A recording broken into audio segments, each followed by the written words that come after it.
Hi guys, James back with another top 10 video. In this one I was going back and forth on what I would call it. I think I settled on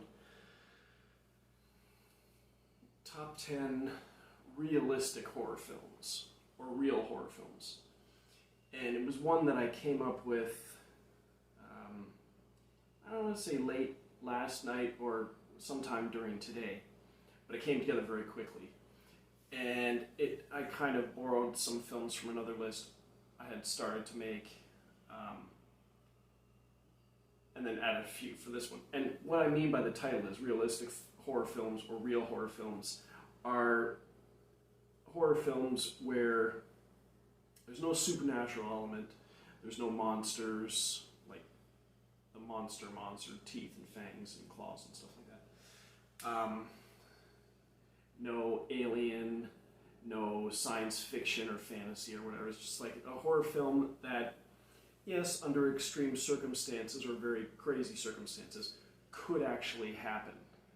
And there's a few on this list that are based on true stories, so some elements, some events in the films that I might talk about actually did happen, or something close enough to it. So, that's what I mean by realistic or real horror films, not like this was a documentary or like those whatever snuff films were. Anyway, that's my explanation behind the title and how I wanted to come up with not just another top 10 horror films part 4 or something. That's the common denominator between all these films. So we will start with number 10. Number 10, we have a film from 2005 called Cry Wolf, or if you look at the title, Cry_Wolf. Now this was the directorial debut of Jeff Wadlow, who ended up going on to do Never Back Down, Kick-Ass 2, Truth or Dare, Fantasy Island, both of which I love. I know, I'm in the minority on that. And I think there was one or two other ones, but this is the one he started with. And this one stars, you've got Julianne Morris, Lindy Booth, great Canadian actress, Jared Padalecki from Supernatural, Gary Cole, John Bon Jovi's also in there in one of his rare acting roles. Excuse me. And it involves students at a university who decide one night when they're partying to play a game called Cry Wolf, where they're sitting in a circle and one of them is identified as one of them is picked to be the wolf, and the rest of the students have to ask questions to find out who it is, and they can lie and stuff like that, coming up with the title Cry Wolf. And then they have such a good time doing this, they decide to expand it throughout the whole school. And they create their own profile serial killer, or they create their own fake serial killer who goes by the title Wolf, has this orange ski mask, I suppose, kills with a knife, and then students start dying.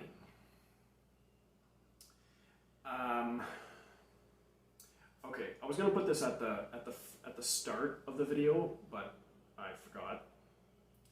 But I am going to spoil a few of these films, and there's the ones that are based on true stories. So if you look it up, you can find out for yourself that, you know, like, it's no spoiler because this stuff actually happened. But there's some of them, I mean, like, the real thrill you get from watching the movie are the events, not the twist. I mean, the twist is still important, but it's a case of some of these films I really want to talk about, and I have to mention the ending. But if you know the ending, but you still go watch the film, you should get as much as you can get enjoyment from watching a horror film that could possibly happen. Watching the events take place, like, you know what's going to happen, but watching what happens can be just as thrilling, or important to the viewing experience, if you will. Anyway, so I'll put that up. Well, I guess I'll do it on a movie by movie basis. Spoiler alert.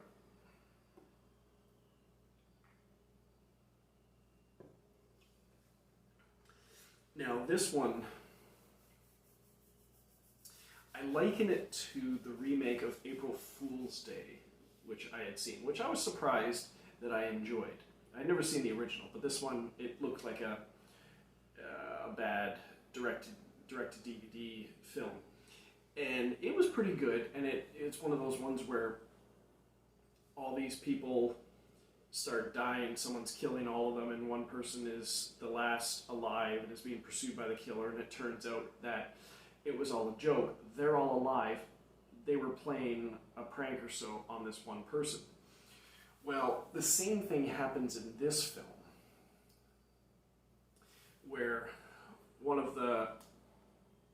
this is where I'll leave it unknown, one of the students, a few of the students got together and they decided to play a prank on one of the other students and make this killer appear to be real.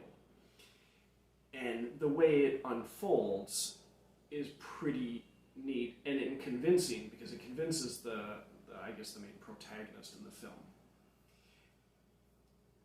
And there is an underlying motive behind it, which I won't say. I want to leave you something to enjoy. But it ends up being like all these people that died are still alive, and it was all a prank, but a very mean one, I'll admit. And I thought it was an impressive directorial debut by Jeff Waddle, and I pretty much love all of his films. I know not everyone does, but I do. Anyway, that was Cry Wolf. Number nine, we have a film from 2007 called Borderland. And this is one of the After Dark Horror Fest 8 Films to Die For, one of the years that they released the horror films, which I've talked about a number of times before. And this is one of the ones that is based on true events. And the real events are this drug cartel, this drug kingpin, who also ran like a satanic religious cult. And they would kidnap people while they're transporting drugs and stuff, kidnap people, sacrifice them, hack up the bodies and stuff, and sacrifice them in their rituals in the belief that it made them invisible to law enforcement. And some ended up getting caught because they were transporting drugs during the daytime, because they honestly, legitimately believed that they were invisible to the police. They weren't. And this one involves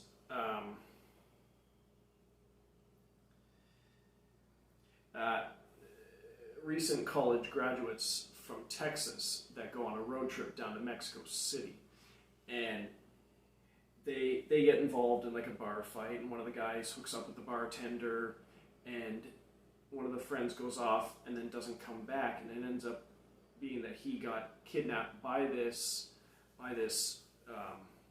cartel / cult and gets sacrificed, and then they get captured and are being held prisoner by the cartel cult as a whole. But their jailer, kind of the guy keeping an eye on them, is like an American serial killer working with the Mexicans, and it's actually played by Sean Astin, and he does a good job.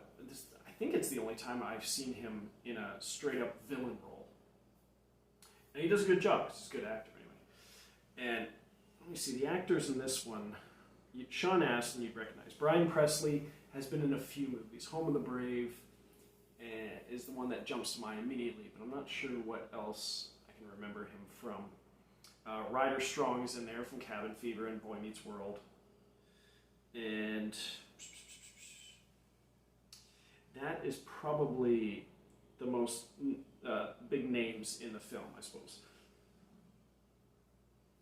And it's them being held by the cartel cult and trying to escape. The real events, I don't know that it involved, I don't know if the characters in this film are mirrored in real life, but the cult cartel was. Anyway, so that's Borderland. Number 8, we have a film from 2012 called Aftershock. And this was a film written and produced by, I don't know if it was written by, written and produced by Eli Roth, who also is one of the stars of the film. Directed by Nicholas Lopez, who was also involved with Eli Roth when he did The Green Inferno. That's for you, Dalton. Anyway, this involves some students that are in Chile, and two guys hook up with two girls, and they decide to go out partying, go out on the town. And they're in a bar when, I think it's,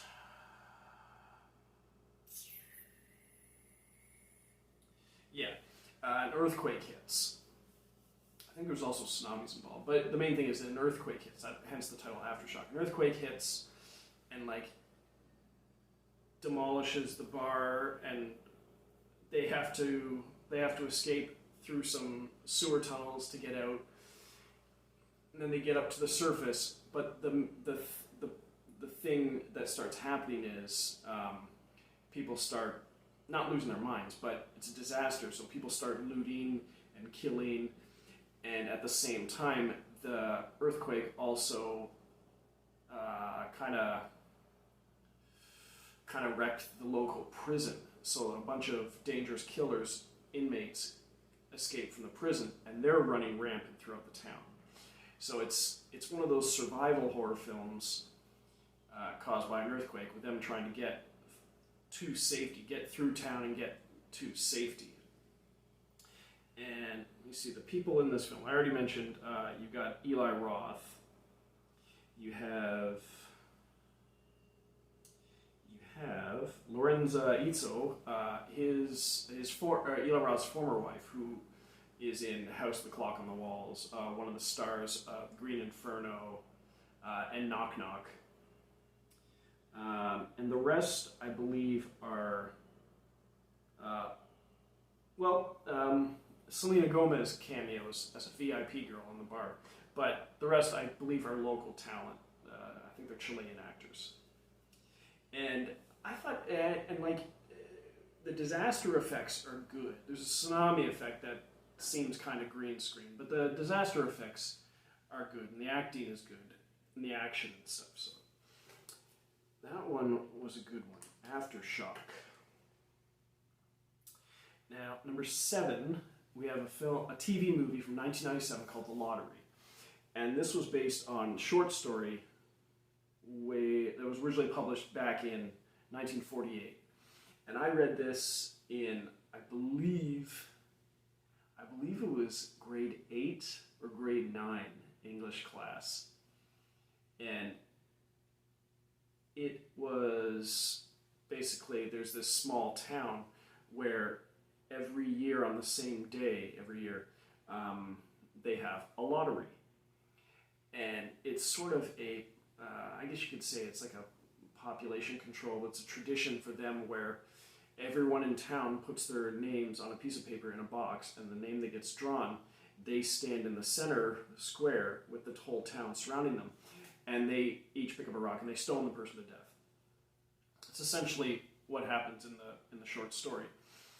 What they did for the TV movie, which stars Daniel Cortez, who I had seen in a few TV shows. I think he was on Melrose Place briefly and other stuff, I think. And you got Kerry Russell in there. And the main guy, he visits I believe it's his elderly father in the hospital, who's dying and sort of suffering from dementia. And he tells him about the town he was from. And he sort of warns him about going there. Doesn't tell him much, just warns him about going there. Well, he ends up going there and thinks it's a nice, pleasant, small town. And I'm going to look this up quickly because I'm trying to get the names right of the actors in it. He goes to the town and sort of things seem all normal, and he's getting to know the people in town. Sort of meets Carrie Russell, who becomes sort of his love interest for the film. And let me see, we've also got Stephen Root, Veronica Cartwright, M. Emmett Walsh. Those are the more recognizable actors in the film. And what happens is he starts to, the veil of this small town starts to slowly drop away, and he sort of gets this creepy feeling of stuff that's going on. And he learns about the lottery. And I know the movie doesn't exactly follow the story, but they have to expand on it to make a feature-length film. You can make it from a very small story. They did it for The Box, they did it for Curious Case of Benjamin Button, and they did it for this, and a number of Stephen King films. Anyway, off topic.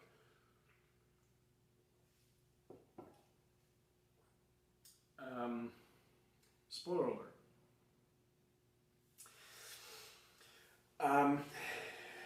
Where I was saying he gets to learn the sort of secrets of the town, and I don't know so much that he wants to put a stop to it, but he wants to get Carrie Russell and get out of there.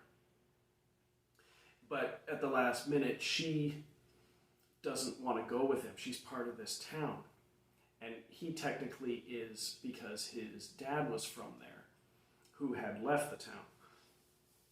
So he can't stop the tradition that's gonna take place, but he is eventually allowed to leave. So he goes back home and he talks to the police, and the police sort of, not so much lock him up, but want to know. The story he's telling makes him seem kind of crazy, as much like his father was appearing at the beginning of the film. And one thing that his father had told him was, don't ever tell them the truth, which is exactly what he ends up doing, and it gets him in a whole pile of trouble. And it's sort of where the film ends. But the journey from him to the town and the time he spends in the town before he gets out of there is the meat of the film, the great parts of the film. So that I would recommend that one if you can find it. I still have it taped off TV. I don't know that I ever found a DVD or other form of media that it was on. Anyway, that was The Lottery. Number 6, we have a film from 2006, a French film called Them, or Il. ILS. This is another one based on true events, and it involves a couple that go out to this country house. It's a very simple story. The couple that goes out to the movie opens with a parent and her kid getting assaulted on the road and dragged away and killed. And the couple on their way to the country house see this car and pass by to the country house. And that night there's people outside their house, and they start getting attacked, the people trying to come in the house, and they get assaulted basically all night. And like I said, it's a pretty simple story, but at the end of the film, they're almost getting away, because I think they're coming out through the sewer, and they end up not making it.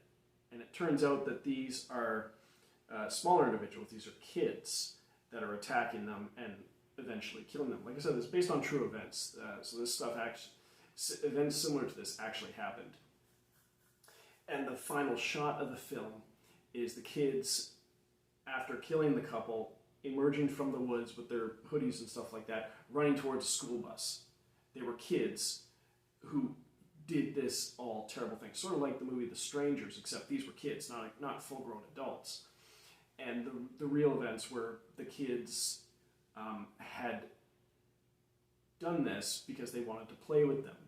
Why'd they kill them? They wouldn't play with us. So very demented children. It said that the kids ranged from age 10 to 15. So very disturbing in that element. But yeah, great film. Very simple story, but a great film. It all takes place pretty much in one night. That was Them.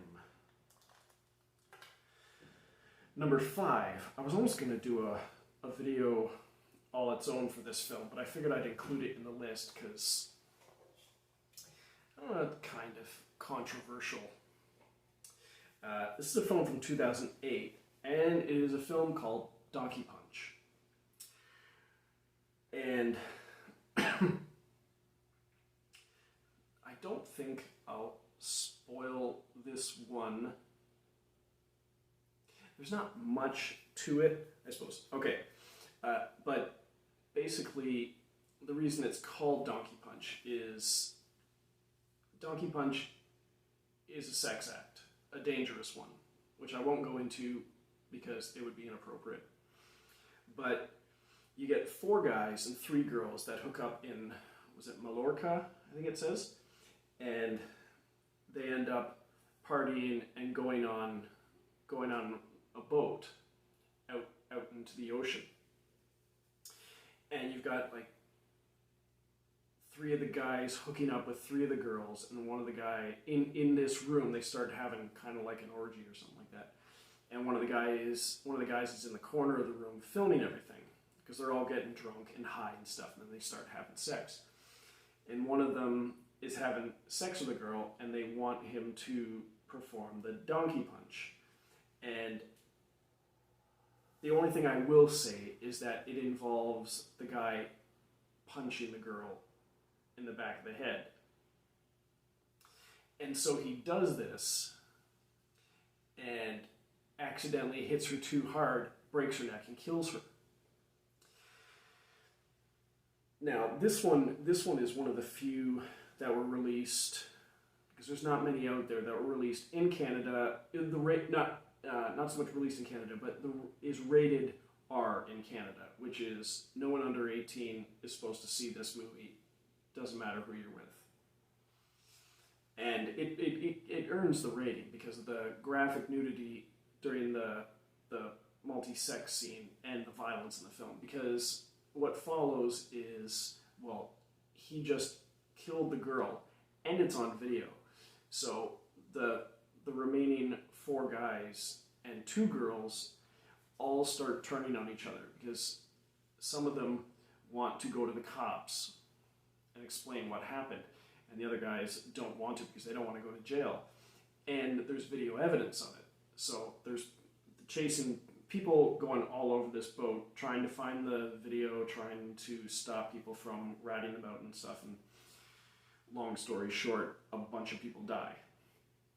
But it is a very well done, I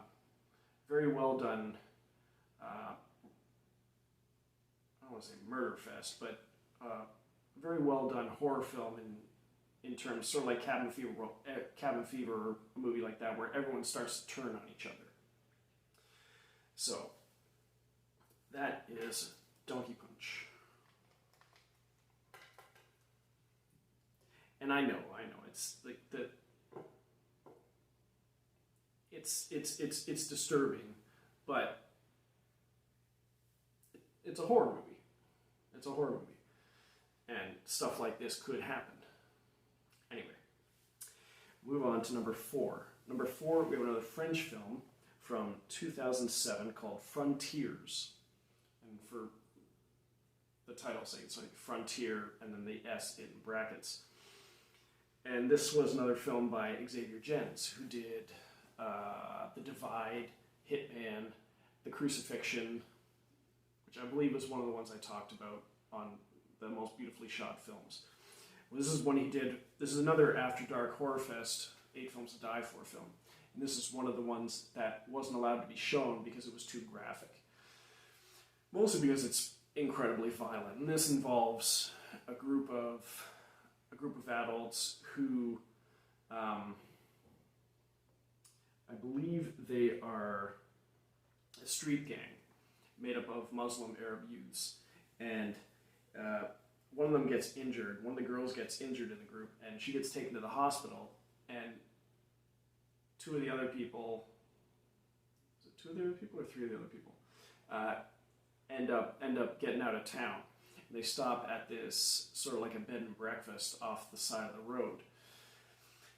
And things go very much south after there.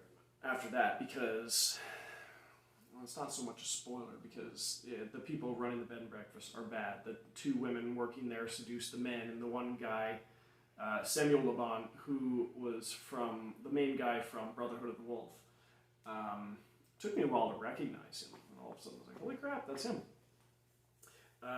Basically, they're going to capture them and kill them, and it involves being taken down into tunnels, and the leader of this whole group is a former and still practicing Nazi who's been there since the end of World War II, and a bunch of violent stuff happens down in there, and it's a very, very well done, very good horror film. It's just not for the squeamish. Very much not for the squeamish. There's a lot of graphic violence in this one. Anyway, so that's Frontiers, which I believe was mentioned by my friend Dalton in his video on like movies that disturbed him, because it is a disturbing film. Okay, so we come to number 3. Number 3 is a film from 2008 called Shuttle. And spoiler alert. This is one I'm going to spoil because it's just great to see how this one unfolds, despite knowing how it ends. But again, like if as soon as I say spoiler alert, the spoiler alert picture comes up. If you don't want to know, skip to the next one. Watch the movie, come back, and listen to what I have to say about it. If you want. Up to you. Anyway, this one stars... there's just a few named actors in this one. And it is Peyton List, Cameron Goodman as the two lead girls, and you've got Tony Curran. Pretty well-known actor. Played the Invisible Man in League of Extraordinary Gentlemen. Played Marcus in Underworld Evolution. And several other things. Anyway, you get two girls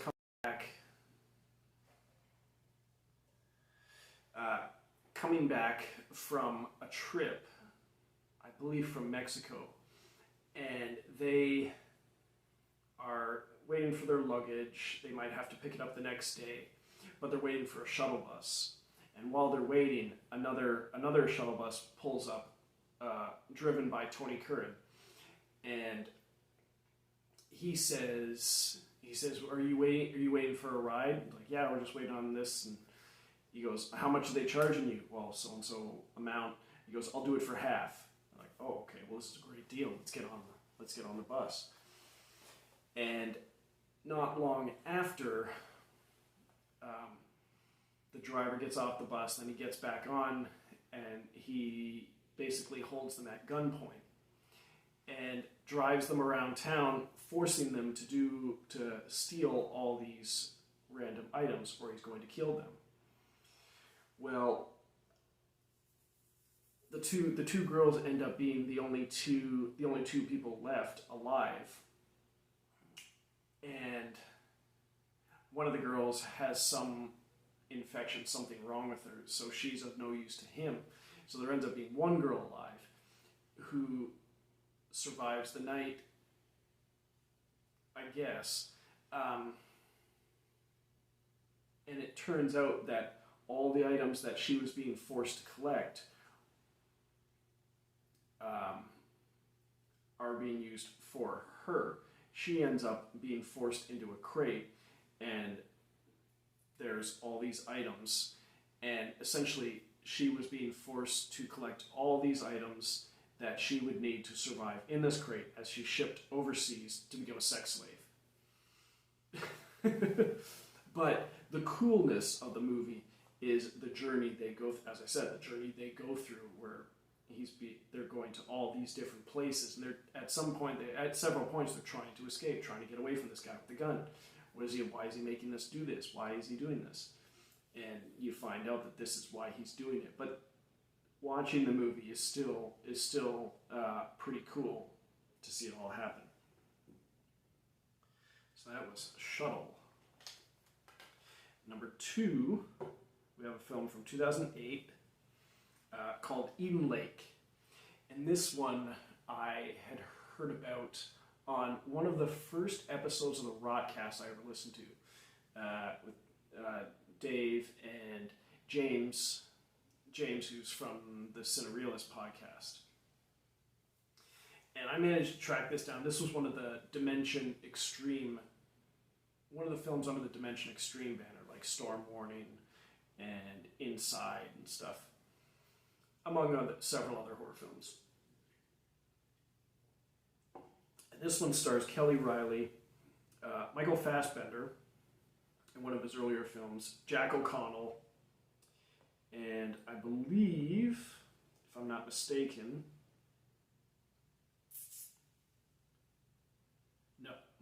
no, I thought there was another guy I recognized in there, but no. Those are the main people. And Jack O'Connell, Michael Fassbender and Kelly Riley are a couple that are vacationing, and they're vacationing in this nearby campsite on a beach, and they start getting harassed by this group of teens.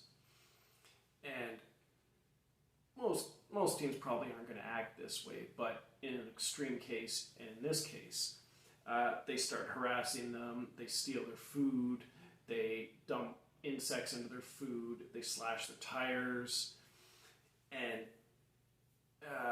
the couple decides to fight back, accidentally killing the dog of one of the groups. And one of the kids in the group is played by Jack O'Connell, UK actor, from that movie 71 I mentioned. And it's kind of like a chase movie. They're not very violent people, so they're not just beating up these kids. They're running from the kids because the kids are being pretty violent with them. And so they're trying to get away from these kids who are now, because the guy kills their dog, they're trying to kill them. And it's a fairly violent movie, but it is very, very, very well done. What happened in the film. I don't think I'll spoil this one, because the ending's pretty powerful. And what I will say is what I've said before, where like I enjoy horror films that don't end well, as long as there's a legitimate reason for it not ending well. There's no real explanation. That takes the enjoyment out of it. Yeah, so it's basically a chase movie of these kids chasing this couple, trying to run them down. Anyway, so that is Eden Lake. Number 1, we have a film from 2018 called Monster Party. Now, I had seen this one in stores, and I didn't pick it up. I didn't look into it much, and it wasn't until recently I looked it up and found it on Google Play and decided to look it up, and I'm like, I'm going to check this one out. And this one is so intense and so crazy. But it not having any supernatural or sci-fi alien or monster elements could actually happen, just in a very crazy extreme version of this world. But still kind of realistic. You get this group of criminals who execute pretty organized, elaborate heists, and and one of them gets word that there's this mansion party going to be held at this mansion, and they can get jobs as caterers and at the same time case the place and rob it. Well, they decide it's too risky, so they decide not to. Well, one of the guys, his dad owes money to a local criminal, and they kidnap his dad and threaten him unless he gets them their money. So he's like, okay, we need to do this job. Now, it's not a spoiler what I'm going to say, so I won't say spoiler alert, because it was one of the reasons I wanted to watch this film. It was the hook behind it. So, if you watch the trailer or read the back of the movie case, you're going to know what I'm talking about. They get jobs as caterers at this mansion where this dinner party is being held. And they're going around casing the place. And they end up starting to execute their plan, and they accidentally set off an alarm while this dinner party is going on. Well, this dinner party is for a group of people who, it's sort of like it's almost like an AA meeting. They call themselves addicts, and they're trying to stay sober. But what these addicts are addicted to is killing. This is a support group for former serial killers, and they're all shapes and sizes: adults, young adults, teens, and stuff like that. Well, not teens, young adults, so they're like 20s or so.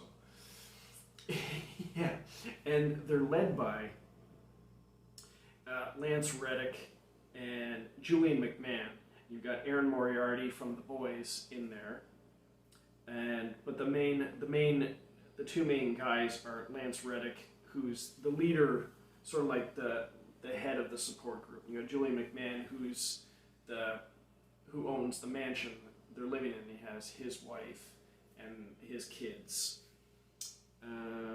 Brendan Michael Hall, Robin Tunney is in there, and Sophia Castro, Bill Engvall is in the movie. Michael Riley Burke, yeah. So they're in a house with all this large group of serial killers that are trying to keep their secret. And to keep it, they have to kill these people who are actually trying to rob them. And who's going to get out alive is what I'll leave to the unknown. But oh man, this movie is so intense. Lance Reddick and Julian McMahon are just amazing in this film. Aaron Moriarty does a good job too. Yeah, so that is where I will leave that one. Monster Party. Okay, probably went a little bit longer than I expected, but I had a lot of enjoyment. I had a great time talking about these films, and I'm surprised that this went as well as it did, seeing as I just got this list together today. But I had a few other lists that I wasn't that confident about, and I was looking for one that I would be, and I did, and I'm giving it to you. So, like and subscribe, comment, suggestions, all welcome, and I will talk to you next time. Toodles.